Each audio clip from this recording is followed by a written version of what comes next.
ಶ್ರೀಲಂಕಾದ ಎಗೇನ್ಸ್ಟ್ ಭಾರತದ ಗೆಲುವಿಗೆ ಈಗ ಮಳೆ ಮಾತ್ರ ಅಡ್ಡಿಯಾಗಿದೆ. ಮಳೆ ಏನಾದರೂ ನಾಳೆ ಬರದಿದ್ರೆ ಭಾರತ ಗೆದ್ದು ಶ್ರೀಲಂಕಾವನ್ನು ವೈಟ್ ವಾಶ್ ಮಾಡ್ತದೆ. ನಮಸ್ಕಾರ ಎಲ್ಲರಿಗೆ, ಜನಾರ್ದನ್ ಸರ್ ಮಾತಾಡ್ತಾ ಇರೋದು. ಕುಶಲ ಕ್ಷೇಮ ಸೌಖ್ಯವೇ. Welcome back to Ganesh Karanth cricket talks YouTube channel. Bharat ಹಾಗೂ ಶ್ರೀಲಂಕಾ ನಡುವಿನ ಏನು ಟೆಸ್ಟ್ ಸೀರೀಸ್ ನಡೀತಾ ಉಂಟು, ನನಗೆ ಕೆಟ್ಟ ಬೋರಿಂಗ್ ಟೆಸ್ಟ್ ಸೀರೀಸ್ ಥರ ಅನ್ನಿಸ್ತಾ ಉಂಟು. ಯಾಕಂತಂದರೆ ಒಂದು ಅವರ ಕಡೆಯಿಂದ ಹೇಳಿಕೊಳ್ಳುವಂತಹ ಒಂದು ಫೈಟ್ ಬ್ಯಾಕ್ ಅಂದರೆ ಇನ್ನೂ ಸಹ ಬರಬೇಕು ಅಂತ ಒಂದು ಫೈಟ್ ನಮಗೆ ನೋಡಲಿಕ್ಕೆ ಏನು ಸಿಗಲಿಲ್ಲ ಶ್ರೀಲಂಕಾದಿಂದ. ಆ್ಯಂಡ್ ಇನ್ನೊಂದು ಮಳೆ, ಎಷ್ಟು ಮಳೆ ಮಾರಿ, ಈ ಥರ ಎಲ್ಲ ಮಳೆ ಬರ್ತಾ ಇದ್ರೆ ನಿಜವಾಗ್ಲೂ ಕೂಡ ಮ್ಯಾಚ್ ನೋಡಬೇಕಂತ ಅನಿಸೋದಿಲ್ಲ.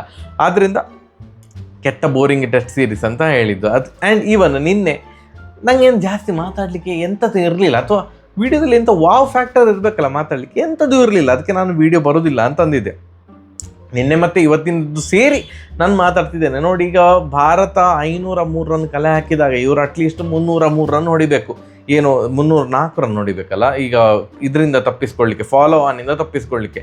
ಭಾರತ ಅದನ್ನು ನಿಭಾಯಿಸ್ತಾರ, ಅವ್ರನ್ನ ಕಂಟ್ರೋಲ್ ಮಾಡ್ತಾರ ಅಂತ ಒಂದು ಏನು ಕುತೂಹಲ ಇತ್ತು. ಅದಾಯಿತು. 290 ರನ್ನಿಗೆ ಇವರು ಆಲ್ಔಟ್ ಆದರು. ಯಾರು? ಶ್ರೀಲಂಕಾ ಆಲ್ಔಟ್ ಆದರು.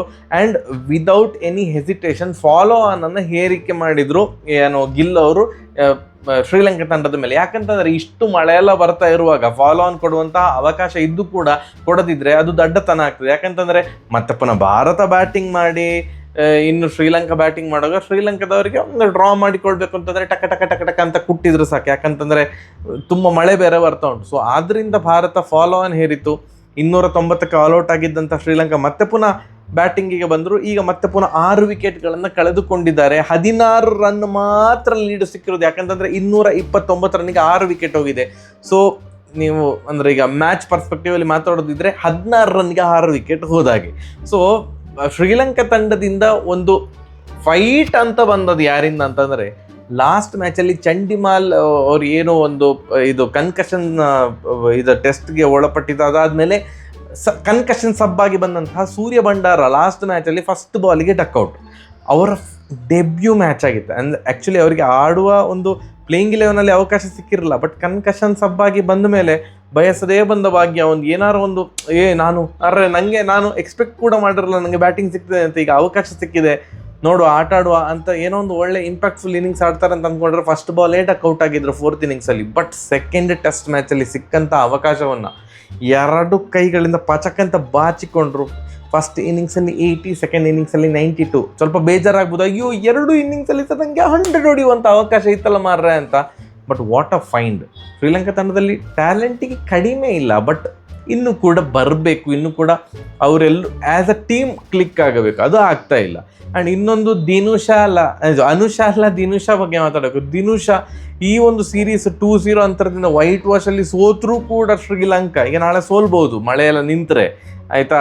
But man of the series, player of the series ದಿನುಷಾಗೆ ಸಿಗ್ಬೋದು. ಯಾಕಂತಂದರೆ ನೋಡಿ, ಫಸ್ಟ್ ಟೆಸ್ಟ್ ಮ್ಯಾಚಲ್ಲಿ 100, ಆಯಿತಾ.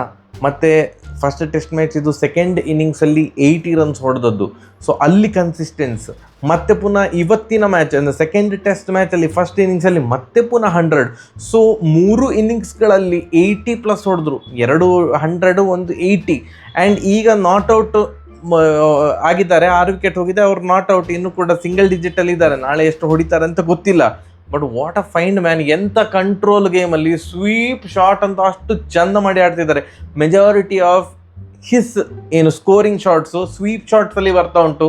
ಯಾಕಂತಂದರೆ ನೀವು ಸಬ್ ಕಾಂಟಿನೆಂಟ್ ಕಂಡೀಷನಲ್ಲಿ ಆಡುವಾಗ ಸ್ವೀಪ್ ಶಾಟ್ಸ್ ಗೊತ್ತಿದ್ದಷ್ಟು ನಿಮಗೆ ಅದರ ಮೇಲೆ ಕಂಟ್ರೋಲ್ ಇದ್ದಷ್ಟು ನಿಮಗೆ ಜಾಸ್ತಿ ರನ್ ಕಲೆ ಹಾಕ್ಬೋದು. ಸ್ಪಿನ್ನರ್ಸಿಗೆ ಆಡುವಾಗ ಭಾರಿ ಚೆಂದ ಮಾಡಿ ಸ್ವೀಪ್ ಶಾಟ್ ಆಡ್ತಾ ಇದ್ದಾರೆ. ನಂಗೆ ಭಾರಿ ಇಷ್ಟ ಆಯಿತು. ಇಷ್ಟು ಚೆಂದ ಮಾಡಿ ಆಡ್ತಾ ಇದ್ದಾರೆ. ಇಷ್ಟು ಯಾಕೆ ಲೋವರ್ ಆರ್ಡ್ರಲ್ಲಿ ಕಳಿಸ್ತಾ ಇದ್ದಾರೆ ಅವರನ್ನು ಗೋಯಿಂಗ್ ಫಾರ್ವರ್ಡ್. ಇನ್ನು ಮುಂದೆ ಅವರನ್ನು up the order 2 down 1 down 3 down ಇಲ್ಲೆಲ್ಲರೂ ಆಡಿಸ್ಬೋದು ಅಂತ ಅಂದ್ಕೊಂಡಿದ್ದೇನೆ. ಈಗ 6 ವಿಕೆಟ್ ಹೋಗಿದೆ. ಮಾನವ್ ಸುತಾರ್ ಅವ್ರ ಬಗ್ಗೆ ಮಾತಾಡ್ಬೇಕಂತಂದರೆ ವಿಕೆಟ್ ತೆಗಿತಿದ್ದಾರೆ. ಬಟ್ 2 ಇನ್ನಿಂಗ್ಸಲ್ಲಿ ನನಗೆ ಅನಿಸಿದೇನು ಅಂತಂದರೆ ಎಕ್ಸ್ಪೆನ್ಸಿವ್.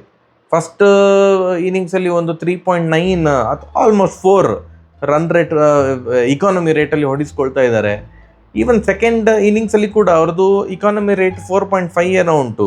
ಸೊ ಟೆಸ್ಟ್ ಮ್ಯಾಚಲ್ಲಿ 4.5ಅಲ್ಲಿ ಒಂದು ಮೇನ್ ಸ್ಪಿನ್ನರ್ ಹೊಡಿಸ್ಕೊಳ್ತಾ ಇದ್ದಾರೆ ಅಂತಂದರೆ ಒಂಚೂರು ಹಣ ಇದೆ ಹೇಗೆ ಅಂತ. ಯಾಕಂತಂದರೆ ಈ ಥರದ ಮಾನವ್ ಸುತಾರ್ ಹೊಡೆಸ್ಕೊಂಡು ನಾವು ನೋಡಲಿಲ್ಲ. ಅವರು 2 ಟೆಸ್ಟ್ ಮ್ಯಾಚ್ ಆಡಿರೋದು, ಇದು 3ನೇ ಟೆಸ್ಟ್ ಮ್ಯಾಚ್. ಬಟ್ ಸ್ಟಿಲ್ ಇಷ್ಟು ಹೊಡಿಸ್ಕೊಳ್ಬಾರ್ದಿತ್ತು ಅಂತ ನಂಗೆ ಅನಿಸಿತು. ಬಟ್ ಸ್ಟಿಲ್ ಈಗ 6 ವಿಕೆಟ್ ಹೋಗಿದೆ.